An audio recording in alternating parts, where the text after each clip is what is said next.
I think there is a fundamental misstatement of the issue in the question.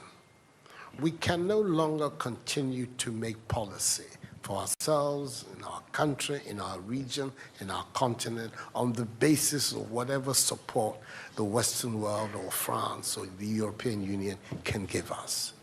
It will not work. It has not worked, and it will not work.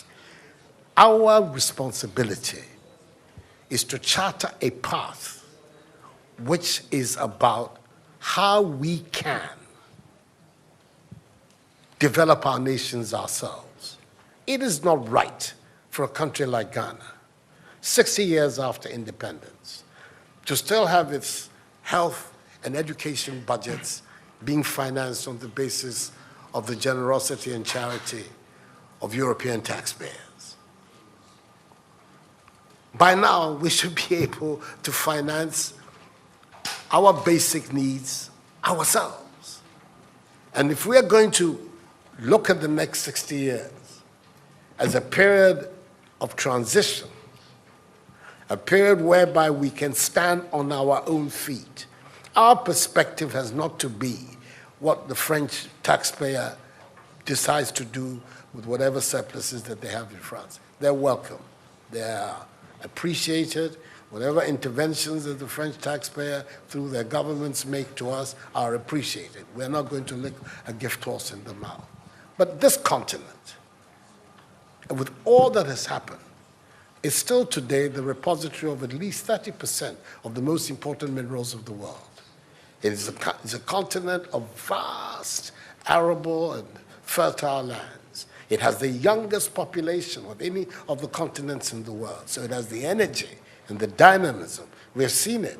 These young men who are showing so much resilience and ingenuity in crossing the Sahara, finding ways to go across with rickety boats across the Mediterranean to really, those energies, we want to have those energies working inside our countries. And we're going to have those energies working in our countries if we begin to build systems that tell the young people of our country that their hopes, their opportunity are right here with us. Migration and the movement of people is being presented in a manner which suggests that somehow it's a new phenomenon. There's nothing new about it. It's as old as man, the movement of people. And it has always been linked to the same thing: the failure of where you are to provide you with an opportunity, so you move somewhere else. Those of you who are familiar with 19th century European history would know that the biggest wave of immigration in 19th century Europe, the latter part of it, came from Ireland and from Italy.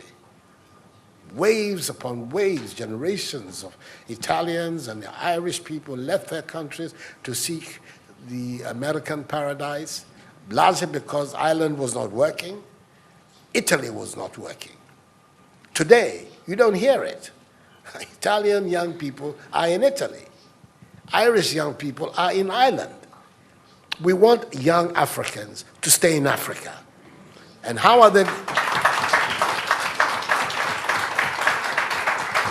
And it means that we have to get away from this mindset of dependence, this mindset about what can France do for us. France will do whatever it needs to do for its own sake. And when those coincide with ours, tant mieux, as the French people say.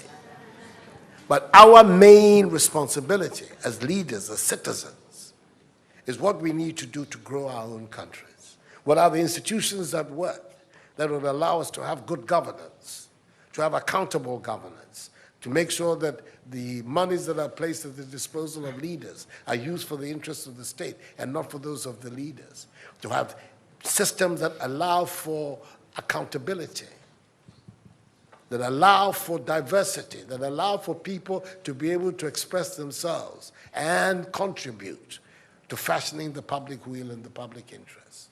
Our concern should be with what do we need to do in this 21st century to move Africa away from being cap in hand and begging for aid, for charity, for handouts.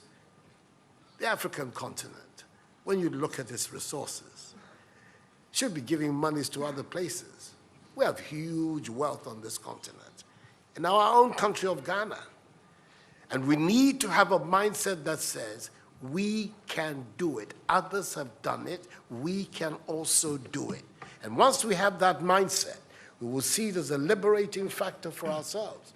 We keep talking about how it was that Koreans, Malaysians, Singaporeans, who got their independence at the same time as us. We're told of that at the time of Ghanaian independence, per capita Ghanaian income was higher than that of Korea. Today, Korea is part of the first world. So is Malaysia. So is Singapore. What happened? Why did they make that transition? And 60 years after independence, we are where we are. Those are the matters that should concern all of us as Africans, as Ghanaians. And not, when I say so with the greatest of respect to the French president, I think that the cooperation of France is something that I am, as you know, a strong friend of France. I am Francophile. So I don't have any difficulty with that. But I'm talking about our own propulsion, what we need to do to get our countries to work so that we can create the conditions that would allow our young people to forego this hazardous effort to get to Europe. They're not going there because they want to. They're going there because they don't believe they have any opportunities in our countries. So that should be our focus. And I believe that with that if we change that mindset of dependence, that mindset which is contingent on aid and charity, we would see that in the decades ahead of us, the full flowering of the African peoples would take place. And that new African personality that was talked about at the time of our independence will become real and imminent in our times. That's what I'm saying. I hope that I'm not upsetting the questioner or even some of my friends who are here.